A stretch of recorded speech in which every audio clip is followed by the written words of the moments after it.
Buonasera e benvenuti a questa edizione del telegiornale. Vediamo insieme i principali titoli. Funzionario corrotto alla regione siciliana, in tasca una mazzetta da 1.000 euro in contanti e viene arrestato a Palermo. I soldi, consegnati da un imprenditore, servivano ad oleare i meccanismi della burocrazia. C'è stata una nuova rissa a Palermo, proprio nella stessa zona in cui è stato ucciso Paolo Taormina. Questa volta ad essere aggredito è un agente della municipale che era intervenuto per sedare una rissa in via Spinuzza. Bloccati e denunciati 2 ventenni originari del Marocco. Intimidazione a Palermo nei confronti di Fabrizio Ferrandelli. Una bomba carta è esplosa davanti alla sua abitazione ed è stato dato fuoco ad un alloggio che l'assessore avrebbe assegnato a una famiglia in emergenza. Decisa la risposta, ho presentato diverse denunce. Non mi fermeranno. Accoltella il prete durante la confessione. È successo a Gela, nella chiesa del Carmine. Don Nunzio Samà è stato colpito all'addome, probabilmente con un coltello o un oggetto appuntito. È riuscito a chiedere aiuto. L'uomo, uno sconosciuto, è fuggito. Pazienti in ospedale dopo interventi alla cataratta. Si cercano le cause. Intanto la Procura di Catania ha aperto un'inchiesta per lesioni gravissime. A Messina commozione intensa alla consegna della laurea alla memoria di Sara Campanella, vittima di femminicidio. Porteremo la luce di Sara ovunque andremo. Lei era coraggio e libertà, le parole della madre. E poi il calcio, Torre del Grifo assegnato al Catania. Il club del presidente Pelligra ha offerto 5,5 milioni. L'aggiudicazione definitiva il 30 ottobre.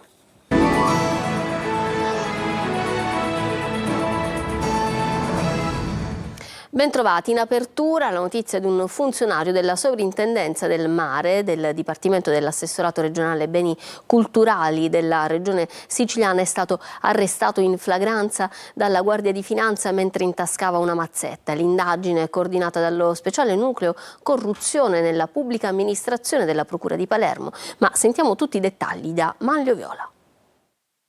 Bloccato mentre in tasca 1.000 euro in contanti. Secondo caso di mazzetta indiretta nel giro di poche settimane nell'amministrazione pubblica siciliana. Questa volta ad essere colto in flagranza è l'architetto Antonio Librizzi, funzionario della Soprintendenza del Mare della Sicilia, Dipartimento dell'Assessorato regionale ai Beni Culturali. Librizzi è stato fermato dalla Guardia di Finanza subito dopo aver ricevuto il denaro da un imprenditore nei confronti del quale avrebbe avanzato insistenti richieste per sbloccare una pratica. Era stato proprio l'imprenditore a denunciare le pressioni e a far scattare la trappola. La notizia è divenuta di pubblico dominio quando questa mattina la Guardia di Finanza si è presentata negli uffici della Soprintendenza del Mare per effettuare una perquisizione e un'acquisizione di documenti delegata dalla magistratura in seguito all'arresto. I Baschi Verdi hanno prelevato anche i documenti di 2 diverse gare delle quali si occupava Librizzi e la documentazione relativa alle manutenzioni e al funzionamento degli uffici. La vicenda è simile a quella di qualche settimana fa quando la polizia ha arrestato in flagranza un funzionario dell'ASP di Palermo che aveva appena incassato una mazzetta. In quel caso però le manette erano scattate anche per il presunto corruttore, mentre in questa occasione l'imprenditore aveva denunciato le pressioni. L'accusa mossa a Librizzi adesso è di concussione. E c'è stata una nuova rissa all'Olivella dove è stato ucciso Paolo Taormina. Non accenna a placarsi la violenza di strada, ma stavolta le zone rosse hanno garantito un intervento immediato. Contuso infatti uno degli agenti intervenuti per sedare la rissa, Manlio Viola. Non accenna a placarsi la violenza in centro a Palermo, non bastano le zone rosse per evitare gli scontri nell'area dove 2 sabati fa è stato ucciso Paolo Taormina. Una nuova rissa con 20 ragazzi coinvolti è scattata nella notte proprio in zona Olivella.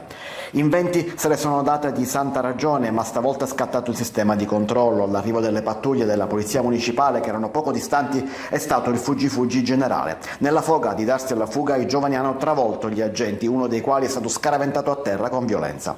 Nella baraonda i poliziotti municipali sono riusciti a bloccare 2 dei contendenti. Si tratta di 2 marocchini di 22 e 27 anni che sono stati denunciati a piede libero.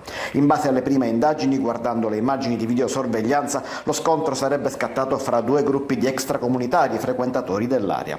Intanto continuano le indagini sull'omicidio del giovane barman assassinato dal reo confesso Gaetano Maranzano. Gli inquirenti sono sulle tracce del 7° giovane del branco dello Zen in azione quella sera. Si tratta del ragazzo schiaffeggiato davanti al locale della famiglia Taormina è andato a rifugiarsi fra le auto parcheggiate. Non è ancora chiaro se il giovane fosse realmente col gruppo dello Zen. Certamente parlava a lungo con Vincenzo Viviano, l'amico di Maranzano, ultimo denunciato per falsa testimonianza ai PM prima che scoppiasse la rissa. Almeno 6 ragazzi, Maranzano più 5 denunciati fino ad ora, vengono comunque dallo Zen. Nel quartiere mercoledì si riunirà la Commissione parlamentare regionale antimafia, un incontro aperto a tutti dopo i 3 blitz in 10 giorni da parte delle forze dell'ordine, un invito agli abitanti a ripudiare la violenza e interrompere questo circolo vizioso. Rimaniamo a Palermo perché una bomba carta è esplosa sotto casa dell'assessore Fabrizio Ferrandelli. Contemporaneamente scoppia anche un incendio in un alloggio che l'assessore doveva assegnare ad una famiglia in emergenza abitativa. Ferrandelli reagisce all'intimidazione e dice: non mi fermeranno, andiamo avanti. Solidarietà dal mondo della politica. Marco Gullà. Un boato forte nella notte, paura, panico. Una bomba carta è stata esplosa nei pressi della casa dell'assessore all'emergenza abitativa del comune di Palermo Fabrizio Ferrandelli.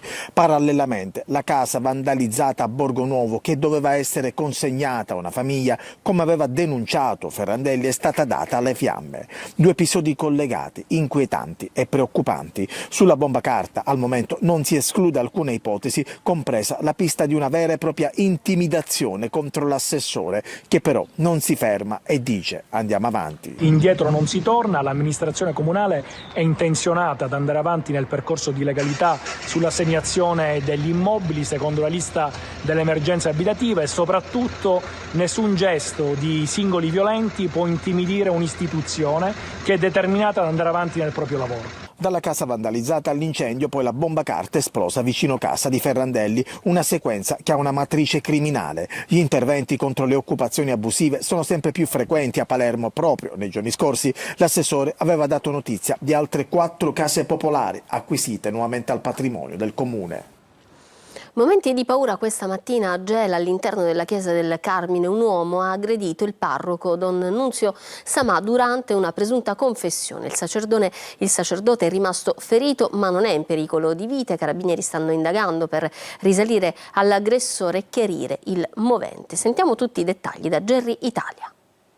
Una mattina di terrore nel cuore del centro storico di Gela, dentro la chiesa del Carmine in via Cairoli. Un uomo raggiunge la sagrestia e si avvicina al parroco con la scusa di volersi confessare. Pochi istanti dopo l'aggressione. Secondo le prime ricostruzioni, il sacerdote Don Nunzio Samà è stato colpito all'addome, probabilmente con un coltello o un oggetto appuntito. Ferito di striscio, è riuscito a chiedere aiuto. A dare l'allarme è stata una fedele che ha sentito le urla provenire dalla sagrestia. Subito dopo sono arrivati i sanitari del 118. Il sacerdote è stato trasportato all'ospedale Vittorio Emanuele, dove è stato medicato e sottoposto a TAC. Le sue condizioni non destano preoccupazione. La chiesa era aperta per l'adorazione e in pochi minuti si è riempita di residenti e commercianti accorsi per capire cosa fosse successo. È entrato dalla chiesa e poi è andato in sagrestia. Diretto. E la signora dice: ma questo perché sta andando? E poi l'ha visto uscire. E poi ha sentito subito l'urlo: aiuto, sì. aiuto. E la signora poi ha visto uscire a questo qui. Il sacerdote era cosciente e aveva sangue che gli dalla pancia. Aveva sangue, io l'ho visto. Sì, è rimasto qua un po' seduto con la sedia nel tempo che vedesse l'ambulanza. L'aggressore, descritto come un uomo con gravi disagi sociali, è riuscito a fuggire subito dopo. I carabinieri del reparto territoriale stanno esaminando le immagini delle telecamere di videosorveglianza della chiesa e dei negozi vicini. Nessuno però riesce a spiegarsi come la violenza possa entrare fin dentro un luogo di preghiera. Don Nunzio adesso è fuori pericolo, ma lo shock per la comunità resta profondo. Avevano portato via 5.000 euro durante una rapina ad una agenzia di viaggi ad Acireale, in provincia di Catania. Ora in 3 sono finiti in carcere, mentre un quarto è ricercato. Decisive le immagini delle videocamere di videosorveglianza. Sentiamo Orazio Longo. Si vede un uomo col casco scendere da uno scooter ed entrare con sicurezza all'interno di un'agenzia di viaggi in pieno centro ad Acireale, nel Catanese. Subito dopo le immagini ci propongono la fuga di alcune persone che spaventate escono dal locale e corrono via. Quindi la ricomparsa dello stesso uomo di prima che sbuca fuori velocemente con qualcosa in mano mentre sale di nuovo sullo scooter e fugge via con l'aiuto di un complice.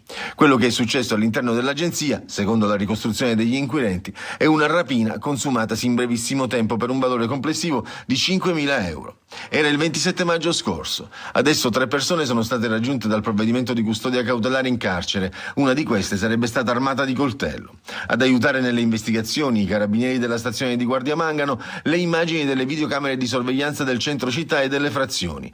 In particolare, con l'analisi dei fotogrammi è stato ricostruito il percorso compiuto dai malviventi sia per arrivare al luogo del crimine sia per fuggirne via, consentendo agli investigatori di dare un nome ai presunti rapinatori accusati di rapina aggravata e lesioni personali. Un quarto complice risulterebbe ricercato.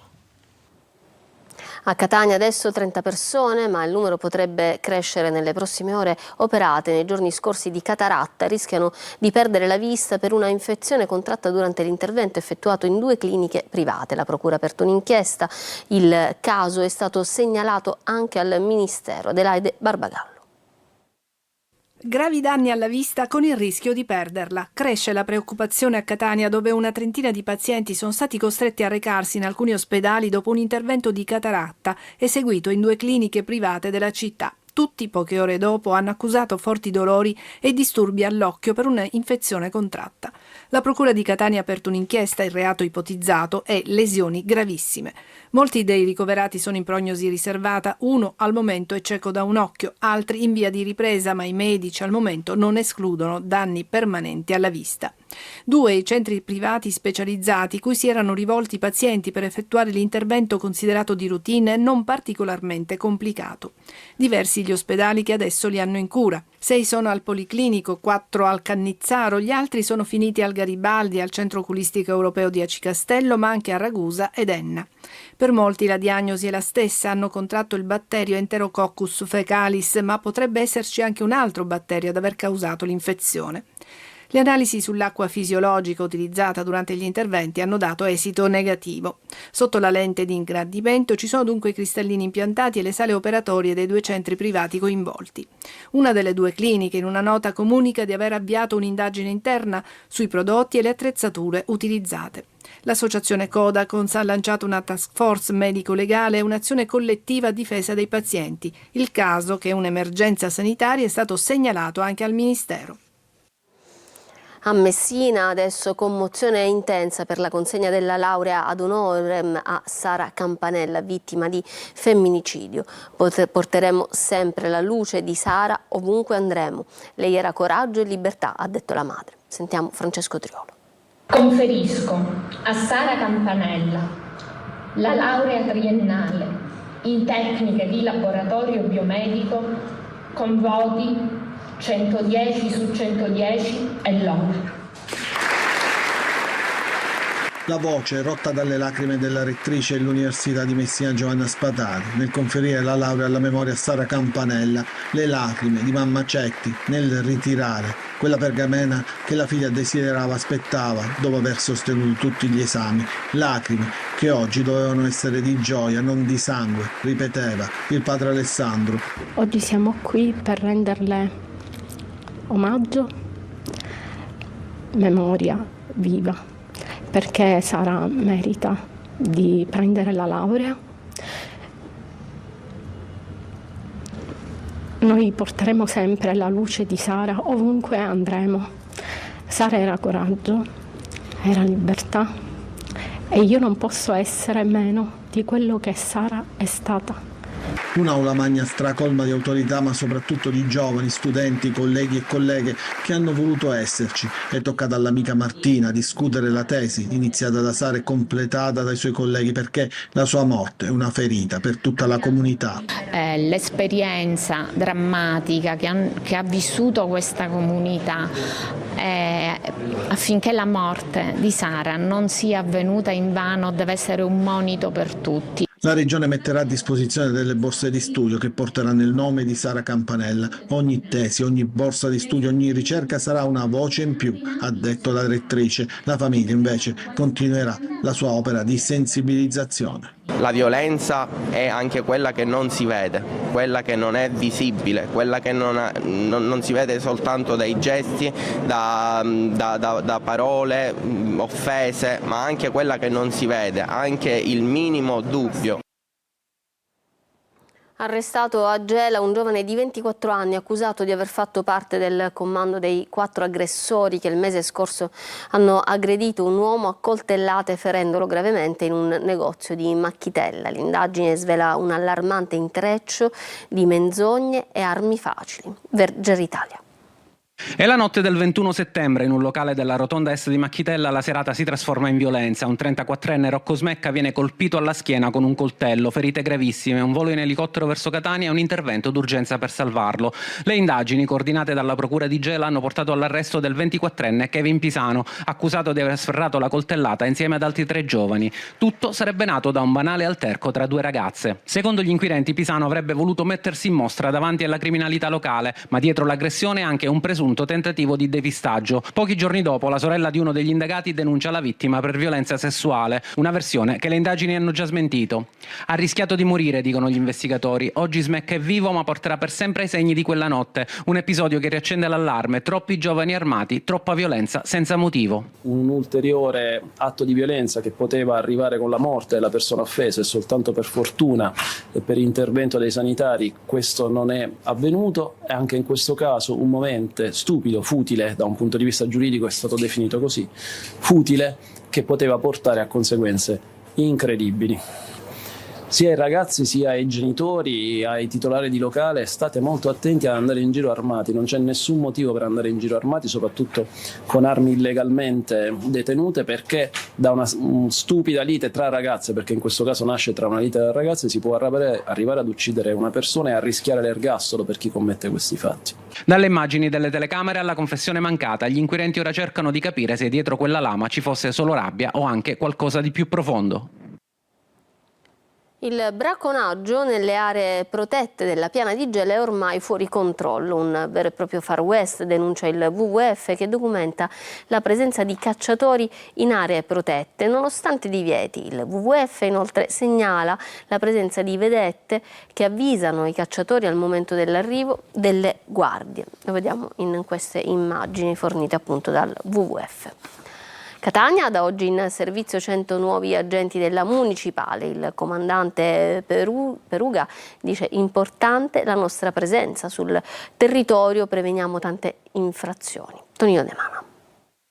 Il primo elemento che consente di fare la prevenzione sul territorio è la presenza. Se noi siamo sul territorio preveniamo tante infrazioni. Arrivano i rinforzi, eccoli, i nuovi vigili urbani che vanno a potenziare numericamente un corpo in passato in sofferenza, anche se all'inserimento dei 100 nuovi agenti bisogna sottrarne i 45 vigili andati in pensione. Catania, il sindaco Trantino e con lui il comandante della polizia municipale Peruga tirano un sospiro di sollievo in una città dai 1000 problemi, su tutti la viabilità caotica, il parcheggio selvaggio e l'abusivismo commerciale. Le criticità maggiori stanno nella carenza di stalli di sosta, perché ci sono troppe macchine in giro, quindi poco utilizzo dei mezzi pubblici, grande utilizzo del mezzo privato, e questo porta, specialmente in alcune fasce orarie di punta, a fenomeni di congestione importanti, addirittura a volte anche di saturazione, cioè le strade per le dimensioni che hanno, per le caratteristiche che hanno, non sono in grado di assorbire questo volume di traffico. Sosta selvaggia, fronteggiata fin dall'insediamento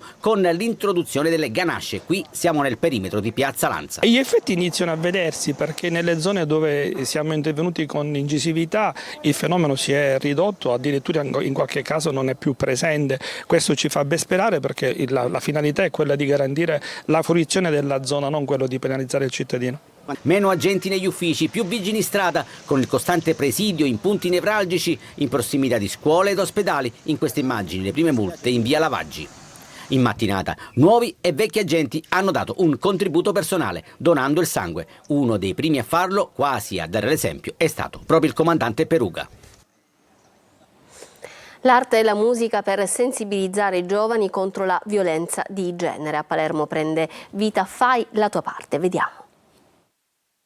Picchioni che sgranavi al mondo, grani dispersi di un rosario. La metamorfosi di un fiore, il nuovo singolo di Aida Satta Flores con la collaborazione di Amedeo Minghi, scelto per Fai la tua parte, un'iniziativa che invita a riflettere sulla violenza di genere e sulla necessità di un cambiamento, non a caso rivolta ai giovani e agli studenti del liceo classico Giuseppe Garibaldi di Palermo. Si sviluppa attraverso teatro, musica, mostra e videoclip, coinvolgendo artisti, scuole e realtà sociali del territorio. Daniela Poggio e Mariella Nava sul palco del Cineteatro Colosseum interpretano Figlio non sei più Gio, un toccante monologo di una madre che si rivolge al figlio femminicida, invita i ragazzi a guardare il tema da un altro punto di vista. Ma tu non eri così, tu eri, io non so più com'eri. Sensibilizzazione, presa di coscienza, di cui Aida Satta Flores, nota cantautrice italiana, si è sempre fatta portavoce. Distribuire gentilezza a casaccio è quello che manca all'umanità. Si distribuisce violenza a casaccio. Un percorso toccante tra musica ed eventi dedicati alla lotta contro la violenza di genere, con la potenza evocativa di quei volti di tutte le donne vittime di femminicidio, fiori recisi nel pieno della vita, in sala come immaginarie spettatrici.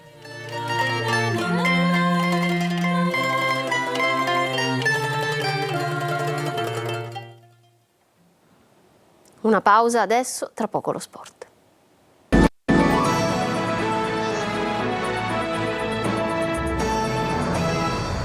Ritorniamo in studio con il calcio, ma questa volta non quello giocato, perché si è conclusa alle 13 l'asta per l'aggiudicazione del centro sportivo di Torre del Grifo. L'offerta più alta, arrivata pochi secondi prima del gong, è stata del Catania di Ross Pelligra, che esprime soddisfazione, come ci racconta Francesco Triolo. Ci sono voluti 3 rilanci, è arrivata ad un'offerta di 5 milioni e mezzo di euro, ma alla fine il Catania Football Club mette le mani sul centro sportivo di Torre del Grifo.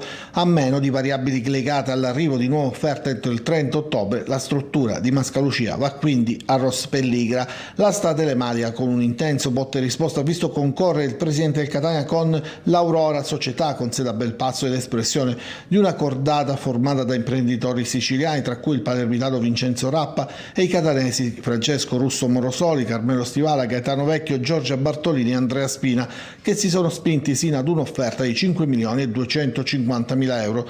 Per l'assegnazione definitiva del centro si dovrà ora attendere il 30 ottobre, termine entro il quale sarà possibile formulare una nuova offerta, a patto che sia almeno del 10% superiore a quella fissata al termine dell'asta. Ma Ross Pelligra può concedersi un sorriso, anche se non è ancora finita. Commenta il proprietario del Catania in una nota: mi sento molto soddisfatto per questo primo esito favorevole relativo al progetto di acquisizione di Torre del Grifo. Ci ho messo tutto il mio cuore e la mia passione, l'ho fatto per Catania, per la sua gente, per tutti noi tifosi rossazzurri. Credo molto in Vincenzo Grella e in tutto il suo gruppo di lavoro e non lo deluderò mai, ha detto. Aspettiamo la data conclusiva di questa importante operazione, che per ora ci vede in vantaggio. Le parole di Ross Pelligra. Ancora una breve pausa, torniamo tra poco.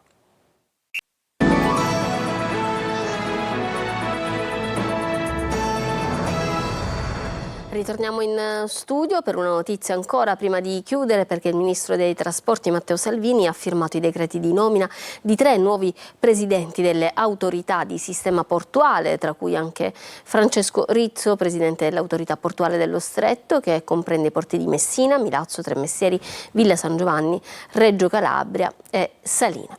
Bene, questa era l'ultima notizia, il TG finisce qua, grazie per essere stati con noi, da parte mia, dei tecnici della regia, un buon proseguimento di serata. Arrivederci.